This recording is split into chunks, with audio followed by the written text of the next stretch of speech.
ایک بہت بڑے بزرگ تھے، صنعان ان کا نام تھا۔ وہ اپنے مریدوں کی جماعت کو لے کر حج کے لیے روانہ ہو گئے۔ ان کا راستہ کچھ اس طرح تھا کہ وہ پہلے مدینہ شریف پہ حاضر ہوں گے، پھر حج پہ جائیں گے۔ اس زمانے میں سفر جو ہے وہ اونٹوں پہ ہوتے تھے، اونٹ، گھوڑے، خچر، پیدل۔ تو اسی اثناء میں ایک مقام پر جب آئے تو راستے میں ایک بستی پر ان کا گزر ہوا۔ وہاں وہ سارے لوگ تک گئے تھے۔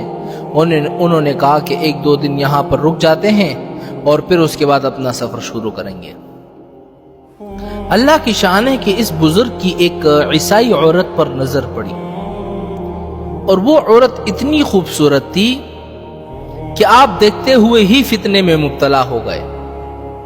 آپ نے جا کے اس سے بات کی کہ میرے دل میں تمہارے لیے محبت اتنی جاگ چکی ہے کہ اب میں تمہارے بغیر نہیں رہ سکتا۔ اس عورت نے بزرگ سے کہا کہ بھئی میرے کچھ شرطیں ہیں، اگر آپ مان لیں تو پھر میں آپ کے ساتھ رہوں گی۔ تو بزرگ نے کہا اچھا بتاؤ تمہاری کیا شرطیں ہیں؟ اس عورت نے کہا کہ پہلی شرط تو میری یہ ہے کہ جو عیسائیت کا جو ہمارا صلیب ہے نا، یہ کراس کا جو نشان ہے، ایک تو آپ یہ اپنے گلے میں ڈال دیں۔ دوسری میری شرط یہ ہے کہ اللہ کی قرآن کی بے حرمتی کریں۔ اور تیسری شرط میری یہ ہے کہ آپ شراب پینا شروع کر دیں۔ اور چوتھی شرط میری یہ ہے کہ جو یہ میرے جو خنزیر ہے نا، اس کو جنگل میں چرانے کے لیے لے جایا کریں۔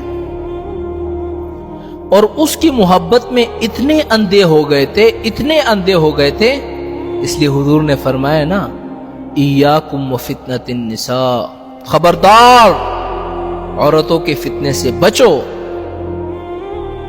دنیا میں 2 ہی فتنے ہیں، ایک دولت اور ایک عورت۔ لیکن میری ایک بات یاد رکھنا، جہاں دولت کام نہ کرے نا، وہاں عورت کام کر جاتی ہے۔ اللہ معاف کرے کہ اتنے بڑے بزرگ، ولی من الاولیاء، لیکن 4 شرطیں قبول کر دی ایک عورت کے لیے۔ اس لیے یہ خیال نہ کریں کہ جی ہم تو عالم ہیں، ہم مولوی ہیں، ہم درس دیتے ہیں اور ہمارا درس لاکھوں لوگ سنتے ہیں، 1 منٹ سے بھی پہلے بندہ گمراہ ہو جائے، 1 منٹ سے بھی پہلے ساری ریاضت، ساری عبادت ختم ہو جاتی ہے جب تک اللہ راضی نہ ہو۔ اب جب مریدوں نے دیکھا کہ حضرت کا تو یہ حال ہو چکا ہے، تو انہوں نے اپنے بزرگ سے کہا کہ جی السلام علیکم، آج کے بعد ہمارا اور آپ کا کوئی تعلق نہیں، ہم جا رہے ہیں۔ بزرگ نے کہا کہ جاؤ جاؤ جاؤ، اب میں نہیں جاتا، میں تو یہیں رہوں گا۔ تو وہ بزرگ شراب بھی پیتے تھے اور جناب اس عورت کے خنزیر بھی چراتے تھے۔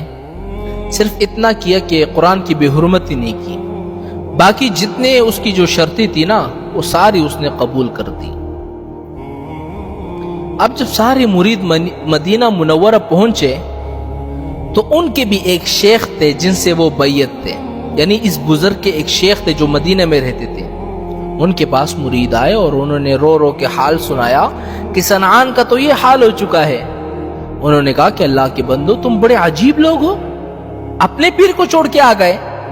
انہوں نے کہا کہ جی ہم کیا کرتے ہیں؟ اس نے کہا کہ تم کیوں چھوڑ کے آ گئے؟ تم بھی وہاں اللہ کے آگے گر جاتے، گڑ گڑاتے، دعائیں مانگتے، پڑے رہتے جب تک ہدایت نہ ملتی۔ تم نے اس سے کون سی وفا کی ہے اپنے بزرگ سے؟ ابھی بھی تم سارے مدینہ پاک میں ہو، اس کے لیے دعائیں کرنا شروع کر دو۔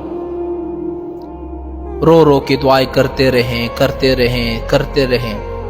تو اللہ تبارک و تعالیٰ نے اس بزرگ کے دل میں یکدم پلٹا کایا کہ بزرگ کہنے لگا کہ میں کیا ہو گیا ہوں؟ تو انہوں نے شراب پھینکی اور اس عورت سے کہا کہ بس اب میں نے توبہ کر دی ہے، میں اپنے دین پر واپس رجوع کرتا ہوں، آج کے بعد میرا اور تمہارا کوئی تعلق نہیں۔ انہوں نے کہا کہ مجھے بھی کلمہ پڑھاؤ، میں بھی تمہارے ساتھ جاؤں گی۔ تو اس لیے علماء فرماتے ہیں نا کہ یہ نہ سمجھو کہ جی ہم مولوی ہیں اور ہم درس دیتے ہیں، ہمارا درس لاکھوں لوگ سنتے ہیں، ہم کوئی بڑے آدمی ہیں، ہم کسی سے نہیں ملیں گے۔ سامنے والا آدمی کون ہے؟ میرے بھائیوں، ہمیشہ یاد رکھو، ہدایت اور گمراہی اللہ کے ہاتھ میں ہے۔